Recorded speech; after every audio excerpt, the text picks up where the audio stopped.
إن الحمد لله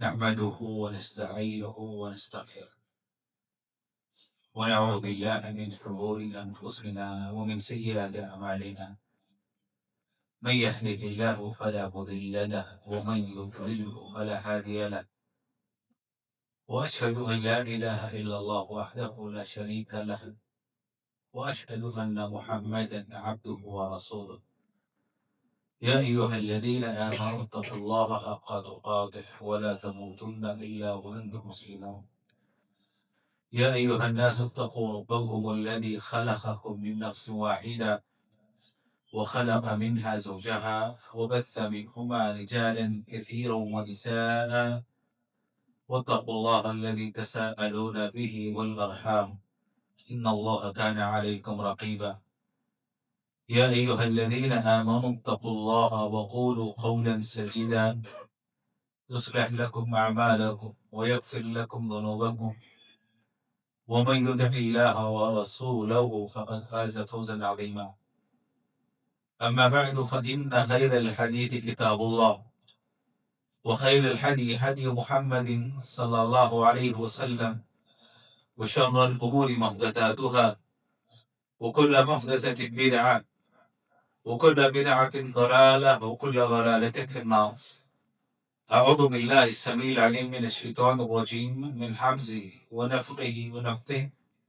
بسم الله الرحمن الرحيم والعصر إن الإنسان لفي خسر إلا الذين آمنوا وعملوا الصالحات وتواصوا بالحق وتواصوا بالصبر. ہر قسم کی حمد و ثنا،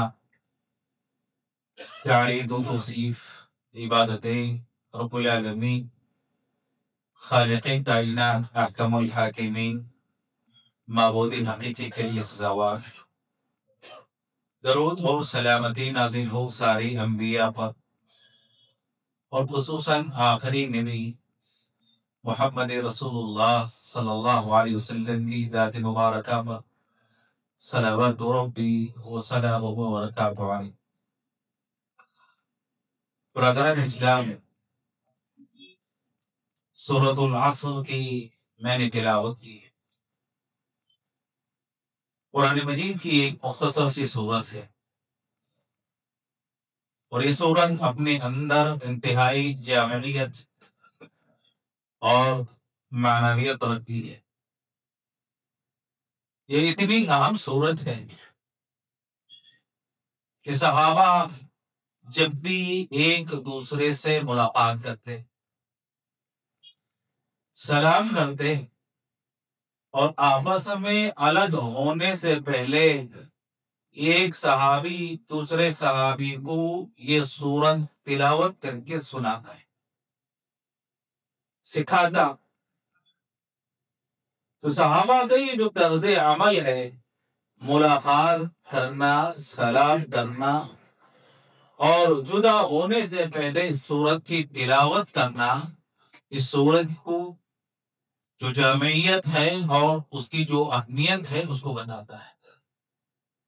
اور یہ سورت اتنی اہم ہے، امام شافعی رحمہ اللہ نے فرمایا لو ما انزل اللہ حجتا علی خلق الا هذه السورہ لکفتہم. اگر پروردگار اللہ تعالی اپنے بندوں پر حجت قائم کرنے کے لیے سارا قرآن نہ اتار کر صرف ایک سورت نازل فرماتا تو حجت کے لیے، دلیل کے لیے ایک ہی سورت ان کے لیے کافی ہو جاتی. اتنی جامع سورت ہے. اور اس سورت میں اللہ تعالیٰ نے 4 اہم باتوں کا تذکرہ کیا، 4 اہم باتیں بیان کی گئی ہیں.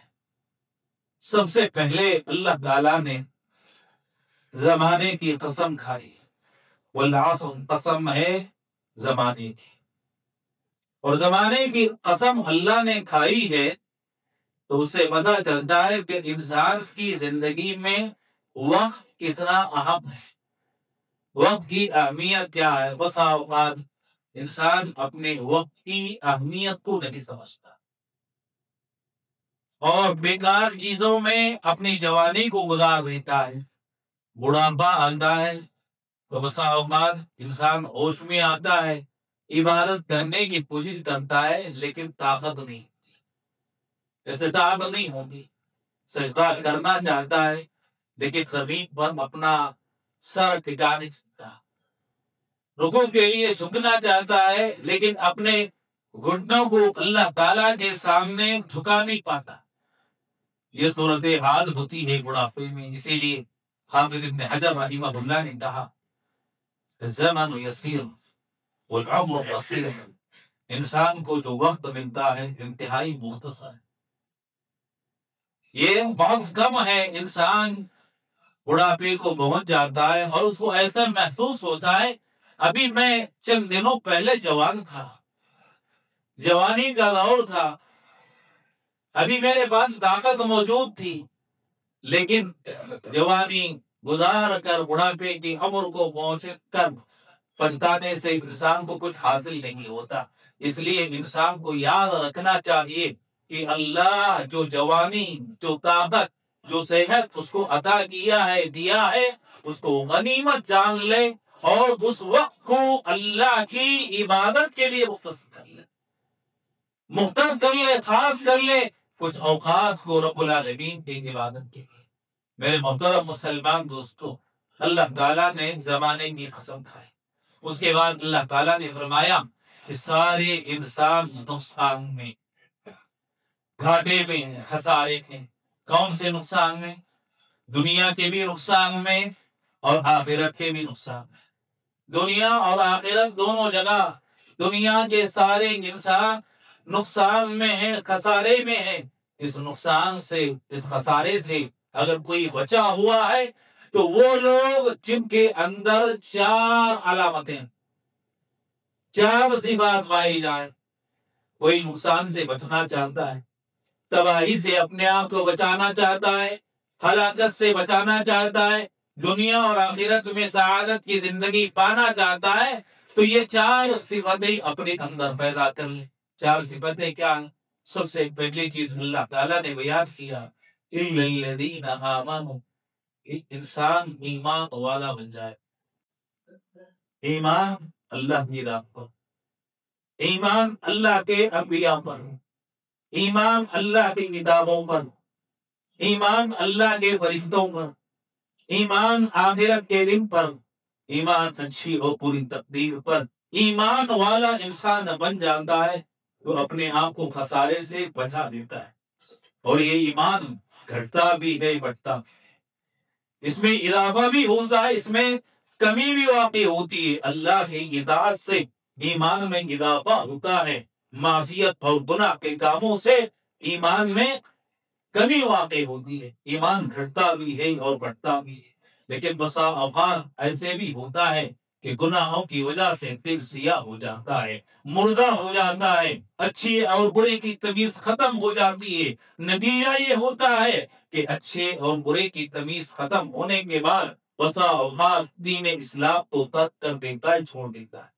کہیں ایسا نہ ہو کہ معصیتوں کی وجہ سے، گناہ کے کاموں کی وجہ سے دل سیاہ نہ پڑ جائے، دل کالا نہ ہو جائے، اچھے اور برے کی تمیز ختم نہ ہو جائے۔ صحابہ کے ایمان کو آپ دیکھ لیں، نبی کریم صلی اللہ علیہ وسلم نے قیصر اور کسریٰ کے پاس اسلام کی دعوت دینے کے لیے خط لکھا۔ قیصر کے پاس ایک پہنچتا ہے، روم کی سلطنت کا عظیم بادشاہ، عظیم حکمراں، خط پہنچا محمد رسول اللہ صلی اللہ علیہ وسلم الى ہرقل عظیم الروم اسلم تسلم، تم مسلمان ہو جاؤ اور سلامتی پالو، اسلام میں داخل ہو جاؤ، سعادت کی زندگی حاصل کر لو۔ تو قیصر نے سوال کیا، مکے سے یہ نبی کا خط ہے، کیا مکے کا کوئی فرد آج ہماری مملکت میں پایا جاتا ہے؟ کوئی آیا ہوا ہے؟ ابو سفیان رضی اللہ تعالیٰ اس وقت مسلمان نہیں ہوئے تھے لیکن روم میں موجود تھے، دربار میں ان کو طلب کیا گیا اور بادشاہ ان سے کہتا ہے کہ چند سوالات میں کرنا چاہتا ہوں۔